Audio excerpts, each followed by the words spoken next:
Alors, Eric, donc toi, alors, je ne sais pas s'il faut encore te présenter, mais bon, il y a peut-être des gens qui ne te connaissent pas. Tu es le fondateur d'Oasis Voyage. Voilà, Tu es donc un des pionniers, on peut dire, dans dans cette cette forme rubrique de des voyage. voyages initiatiques, des voyages sur des lieux sacrés, des voyages en conscience. Voilà, Ça j'ai fait un- créé Oasis, Oasis l'éveil au monde en 2007 pour justement proposer des voyages préparés à l'avance dans une exploration soit des spiritualités locales, soit une préparation d'itinéraires avec une sélection de lieux sur lesquels des intervenants occidentaux vont venir pour illustrer leur enseignement.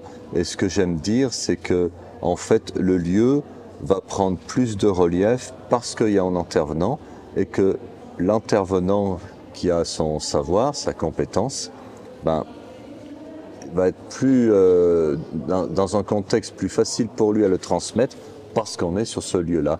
Donc pour moi, je vois une synergie vraiment entre l'animation, l'accompagnement, l'inspiration et le lieu porteur, que ce soit en lieu construit par les humains, en lieu naturel ou en lieu aux origines inconnues.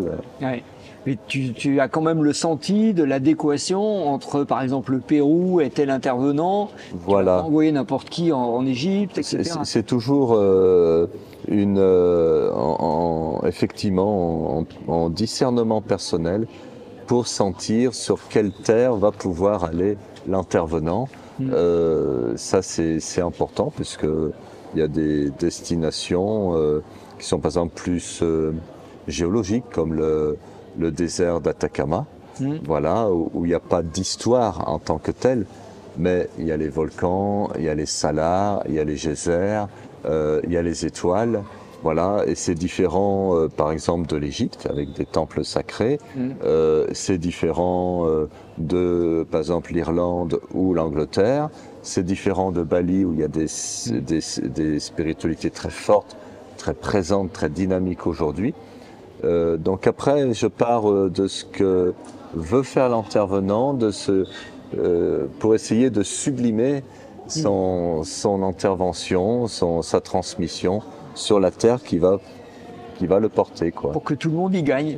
Que tout le monde y gagne, gagnant, gagnant, gagnant, comme je dis, 3 fois gagnant. 3 fois gagnant. Ouais, ouais. Ok.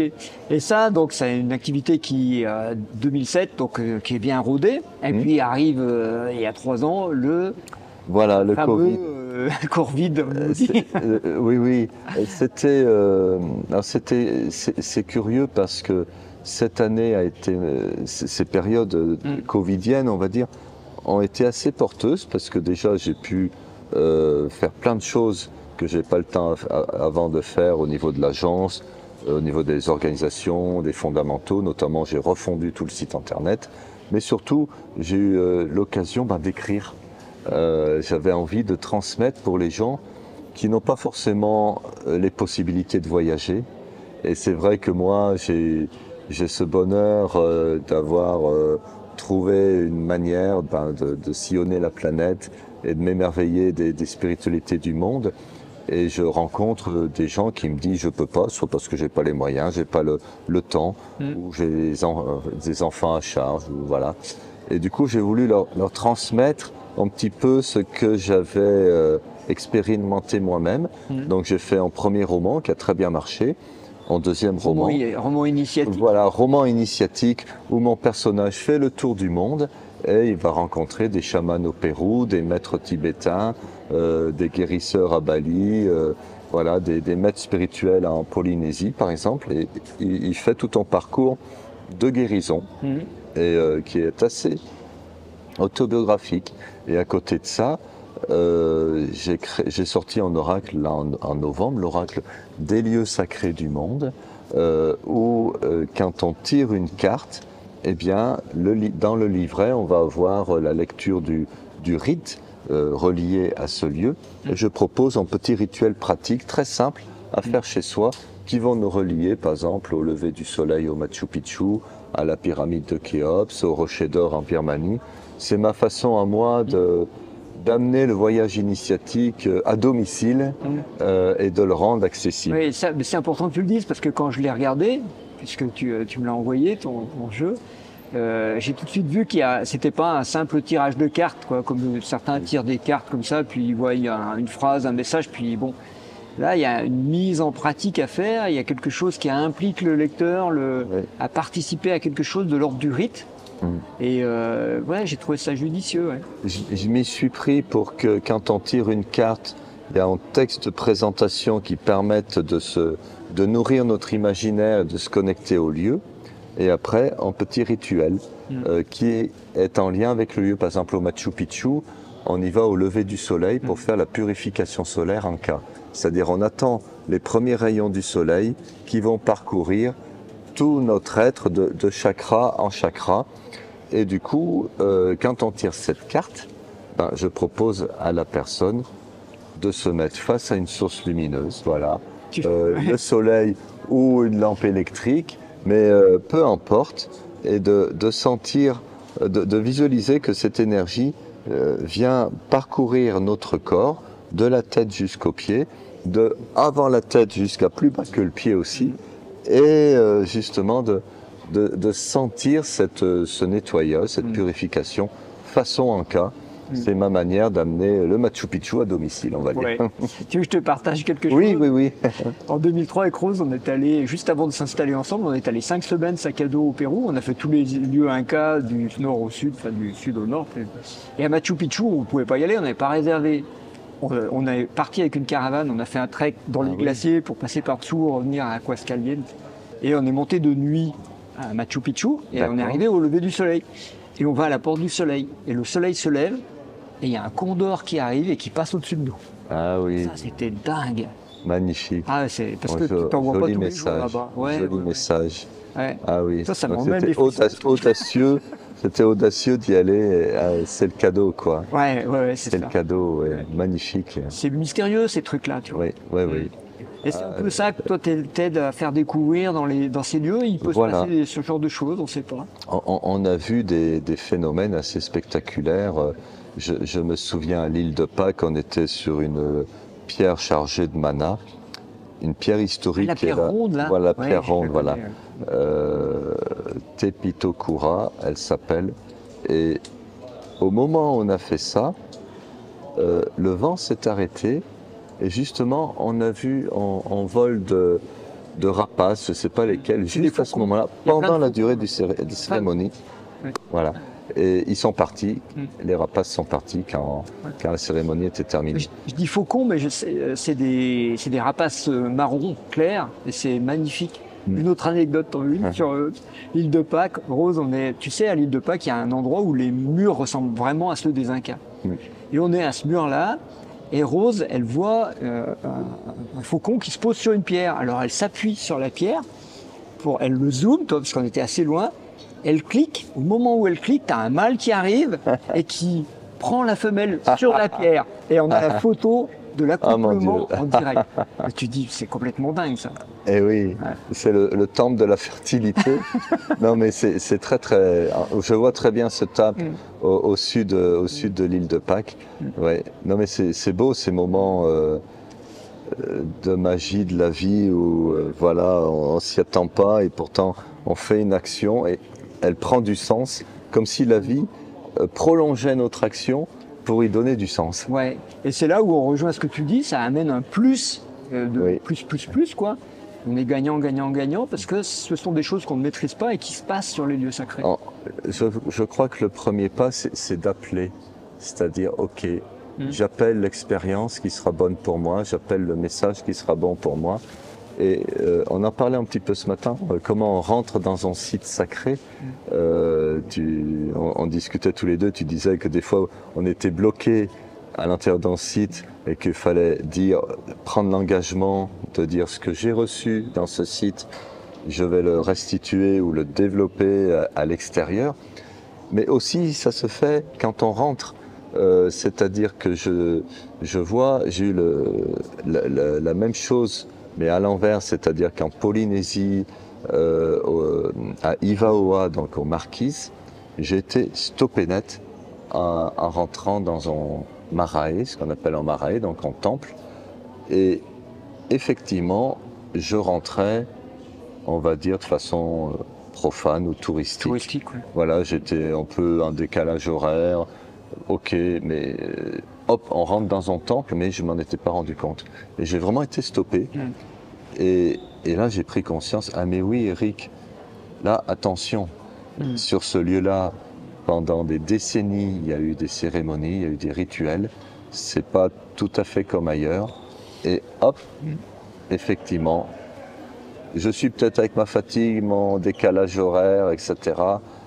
Mais je prends conscience que je rentre dans une zone sacrée, quoi. Ouais. Alors pour te partager là-dessus, nous ce qu'on a observé, c'est pas forcément le lieu qui te dit non, t'as pas le droit de rentrer.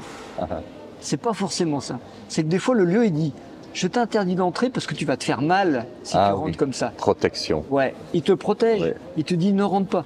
Nous il y a même un lieu, le quadrilatère du Magno, le géant du Magno, tu vois. On l'avait activé et on était dedans.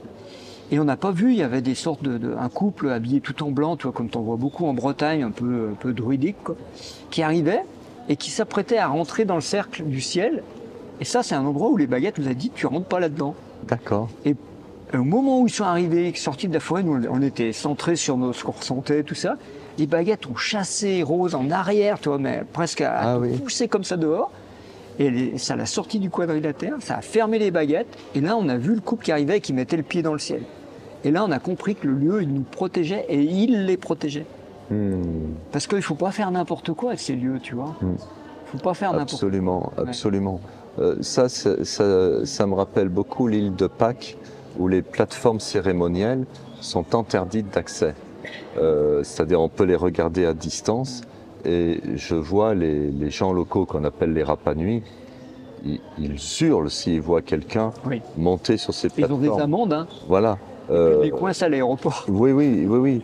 Et maintenant, ils ont mis des cordes et je trouve c'est bien parce que on se tient à distance, ce qui n'empêche pas justement dans ce respect du lieu de ressentir le lieu. Il y a une distance. De toute manière, le point énergétique, il n'est pas sur les pierres. Bien sûr, oui. C'est tout là-bas. Enfin, nous, quand on y allait, ce qu'on a vu, c'est que tout était dans le regard. Tu sais, les regards en coquillage des moaïs, là. C'est ça, le pouvoir, le mana qui émanait était tout dans le regard. La plupart n'ont plus ces trucs-là. Et il y en a un, tu vois, tu te rappelles, celui-là va avec tes baguettes devant, tu vas voir ce que ça fait. Oui, il y en a un qui est à côté du village avec le pukao, donc la coiffe, et les yeux en corail, avec les pupilles. C'est le seul moaï qui est complet. Et j'ai vécu une drôle d'expérience devant ce moaï-là, parce que quand j'y suis allé, pour moi, l'île de Pâques, c'était quelque chose d'énorme. Et enfin, j'arrive à l'île de Pâques et je me suis mis devant ce moaï et j'ai vu tout un processus se dérouler à l'intérieur de moi. D'abord, j'étais dans la tête. Ah, mais comment ils ont fait pour le hisser? Il doit peser sacrément lourd, etc. Et comment ça tient, ses yeux de corail sur son visage, etc. Et puis, tout ça, ça durait peut-être 5-10 minutes. Et puis après, je me suis trouvé dans une notion de ressenti, c'est-à-dire, je sens la pierre sur laquelle je suis assise, je sens le soleil sur ma peau, je sens ce vent qu'il y a, puisque c'est une île toujours ventée. Je suis rentré dans quelque chose de sensuel, et ça a duré quelques minutes, et après, j'ai eu l'impression d'atteindre un état, de mystère. C'est-à-dire que je me suis relié à un espace où je n'ai plus de réponse.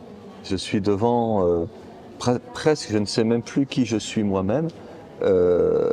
Et je trouve que cette manière-là de se laisser habiter par le mystère, c'est vraiment ma façon à moi de voyager. C'est-à-dire qu'on ne vient pas amener des histoires ou des interprétations ou des suppositions.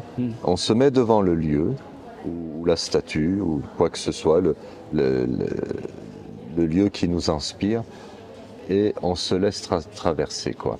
Et on ressent les choses. Et là, moi, j'ai eu de très très belles expériences de fusion. Je sais qu'au bout d'une semaine à l'île de Pâques, je prenais l'avion pour le vol retour l'après-midi. Je me sentais... J'ai eu une expérience de grande dilatation, je dirais. Je sentais que j'étais en communion avec cette île, que mon corps se détendait, mais au-delà de ce que j'avais connu jusqu'à présent, quelque chose qui me traversait. Ça a été en des grands moments pour moi qui s'est vécu là, quoi.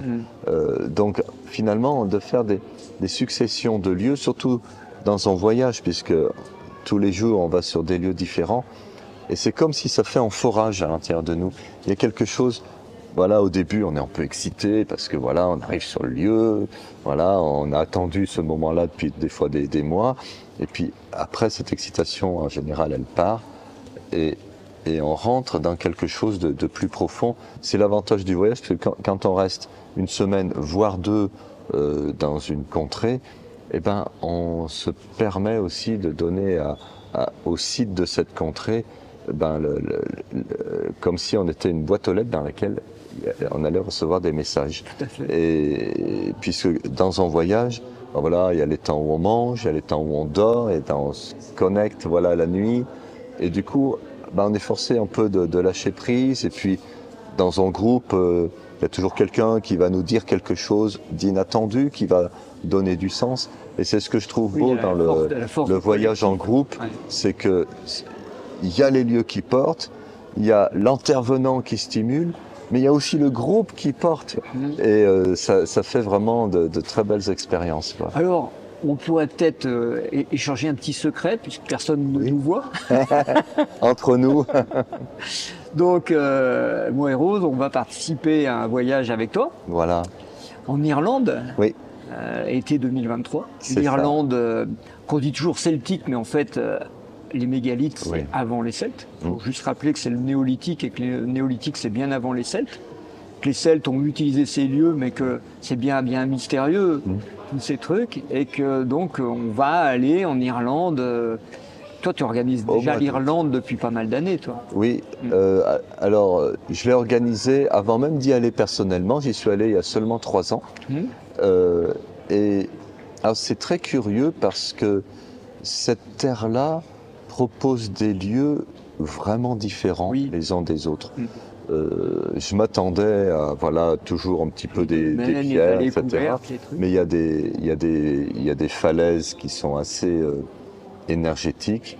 Il y a des forts, le fort du Han, là. Celui qui est au bord de la falaise. Voilà. Moi, j'adore. J'ai hâte d'y aller parce que tu vois, je me dis ça, c'est un truc qui existe nulle part ailleurs. Oui.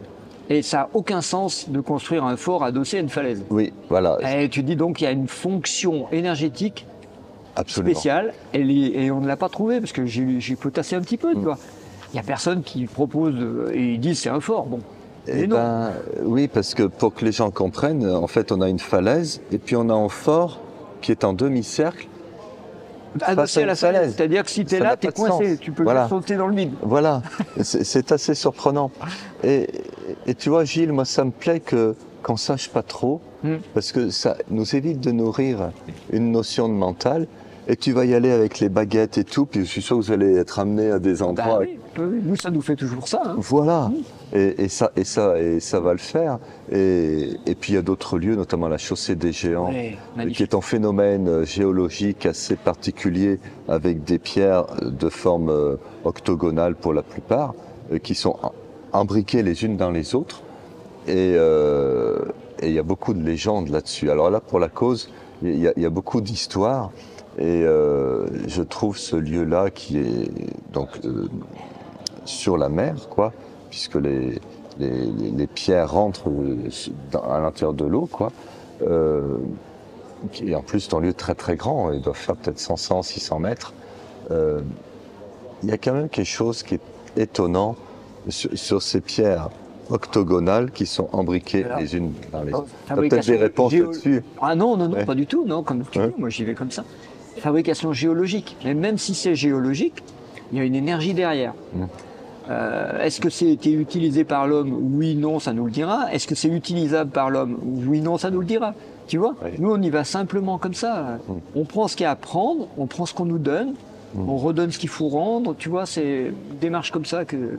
Ça va être une belle expérience que tu vas nous proposer. En plus les dolmens, les immenses dolmens, les dolmens de Poulnabrone. Les cromlechs aussi. Les cromlechs, les cercles de pierre. C'est étonnant de voir la diversité des sites, que ce soit des sites naturels ou des sites de mégalithes ou des sites construits par les humains comme les forts. Je trouve que c'est très chouette. J'aime beaucoup cette destination. En plus, les Irlandais sont des gens très sympas. Et il y a un côté, on va dire, simple et chaleureux que j'aime beaucoup chez les Irlandais. Ça ouvre le cœur, quoi. Il y a un truc qui est fascinant, je suppose que c'est un peu ce qui te fascine aussi, c'est que si on analyse ces constructions qui ont des milliers d'années, avec les moyens techniques déjà on est bluffé, on dit c'est pas possible, selon ce qu'on estime que ces gens connaissaient. Mais si on les analyse en termes spirituels, on est carrément plus que bluffé, parce que tous ces systèmes ont des fonctions spirituelles, énergétiques, spirituelles. Et ils dépensaient une énergie colossale pour ça, alors qu'on dit non, mais c'était le tombeau d'un roi, parce que nous on imagine comme maintenant, tu vois. C'est ça. Et on est incapable de se mettre dans la peau d'un humain d'il y a 3-4 000 ans. Moi, c'est ça qui me fascine, tu vois. Qu'on est incapable de comprendre ça, alors qu'on est soi-disant plus évolué. Qu'est-ce que t'en penses, toi? Moi, je pense que dans ces lieux-là, c'est important de dire, OK, il y a ce que je pense, ce que j'imagine, etc. Mais justement, de revenir à l'ici et maintenant, quoi. Qu'est-ce qui se passe à l'intérieur de moi? Qu'est-ce que je ressens? Est-ce que je me sens attiré par une pierre ou une autre? Et justement d'être dans ce parcours en conscience où on va se laisser porter par un fil, etc. Et de laisser finalement le lieu nous enseigner, quoi. Ça, c'est un peu ma façon à moi de voyager. Oui, mais oui, l'intelligence du lieu et l'intelligence de la personne vont se rencontrer à un moment et ça va faire quelque chose de mystérieux. La grande intelligence. Ouais.